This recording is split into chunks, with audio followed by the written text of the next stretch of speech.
Young Rodrigo Roa Duterte.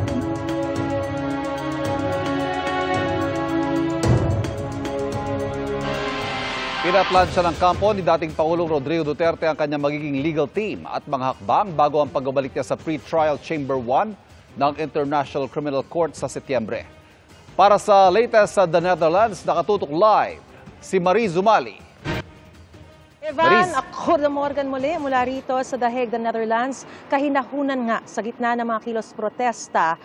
Magmula rito sa The Hague hanggang dyan sa Pilipinas ang panawagan ni dating Pangulong Rodrigo Duterte sa kanyang mga taga-suporta habang pinaplano pa o isinasapinal yung plano na legal na hakbang na isasagawa ng kanilang kampo para sa kinakaharap na reklamong crimes against humanity ni dating Pangulong Duterte sa Criminal o International Criminal Court.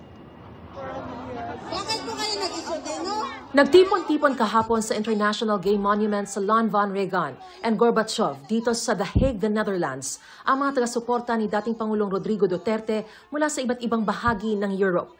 Isang araw yan matapos ang kanyang first appearance sa pre-trial hearing sa International Criminal Court o ICC. Pinangunahan ang protesta ni Attorney Harry Roque at Senador Robin Hood Padilla. Sa ngayon, tanging si dating Executive Secretary Salvador Medialdea pa lang ang formal na tumatayong abogado ng dating Pangulo. Pero sabi ni Roque, nakausap na niya ang British-Israeli lawyer na si Nicholas Kaufman, na kabilang sa mga isinumite nilang pangalan sa ICC para maging counsel ni Duterte. Mag-aanunsyo na po ang grupo, no? Bukas po may magpupulong kami. I have confirmed kung sino yung lead counsel. And the only one na na-recognize ang hukuman is si Attorney Bingbong Medialdea. Hindi ko alam kasi hanggang ngayon wala pa rin kaming permiso to enter the detention facility. No? But nagkausap kami ni Attorney Hoffman at nag-aantay pa rin kami. Batay sa website ng law firm ni Kaufman, naging prosecutor siya ng International Criminal Tribunal for the former Yugoslavia at International Criminal Court sa The Hague.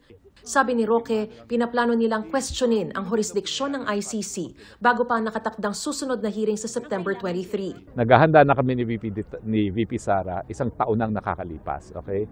And everything that we expected to happen, in fact, happened.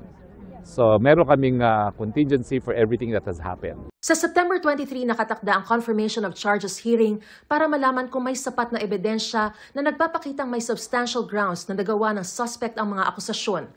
Batay sa arrest warrant ng ICC kay Duterte, may reasonable grounds para paniwala ang responsable si Duterte bilang indirect co-perpetrator para sa crimes against humanity si dating Pangulong Duterte. Sa datos ng Philippine Drug Enforcement Agency, mahigit 6,000 ang napatay noong gyera kontra droga ni Duterte. Ayon sa Commission on Human Rights, umabot yan sa 27,000. Mahigit 8,000 naman sa tala ng United Nations High Commissioner for Human Rights.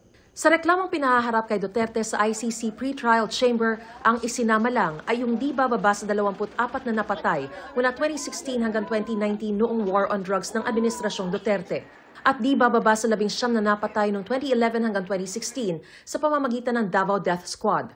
Ayon sa isa sa 5 Pilipinong ICC-accredited lawyer na si Attorney Joel Ruiz Butuyan, hindi layunin sa ICC trial na patunayan ang lahat ng pagpatay. Kailangan lang aniyang maipakita ng prosekusyon kung naging systematic at ginawang polisiya ang pagpatay bilang solusyon sa iligal na droga at kung magkakaugnay ang mga patayan.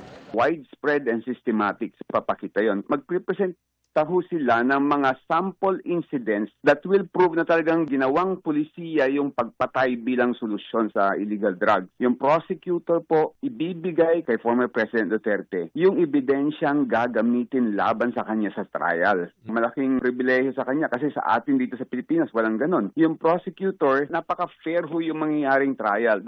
Sabi ni Roque, hindi siya alis ng The Netherlands nang hindi kasama si dating Pangulong Duterte. Sa ngayon, si Vice President Sara Duterte pa lang daw ang nabigyan ng permiso na makadalo sa dating Pangulo. Sa tingin daw ni Roque, hindi maganda ang kalusugan ni Duterte. Sabi naman ni VP Sara, ang tatay niya kasi hindi talaga napapatingin sa doktor, no? Pero mukha namang okay siya, bagamat alam natin na yung appearance niya sa hukuman, ako bilang isang naging spokes niya, mukhang mahina.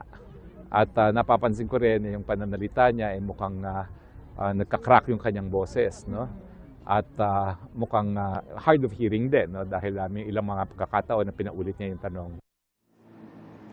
Iba, nakatakdangang magpulong ngayong araw si Attorney Harry Roque, Vice President Sara Duterte at iba pang bahagi ng kanyang kampo para isapinal ang magiging listahan ng legal team ng dating Pangulo. Samantala, ang buong pamilya Duterte naman daw dyan sa Pilipinas ay hinihintay na lamang ang kanilang Schengen visa para sila ay makarating din dito sa The Hague at mabisita si dating Pangulong Rodrigo Duterte lalo't kaarawan na niya sa March 28. At yan ang pinakasariwang balita mula pa rin dito sa The Hague, the Netherlands. Balik sa'yo, Evad.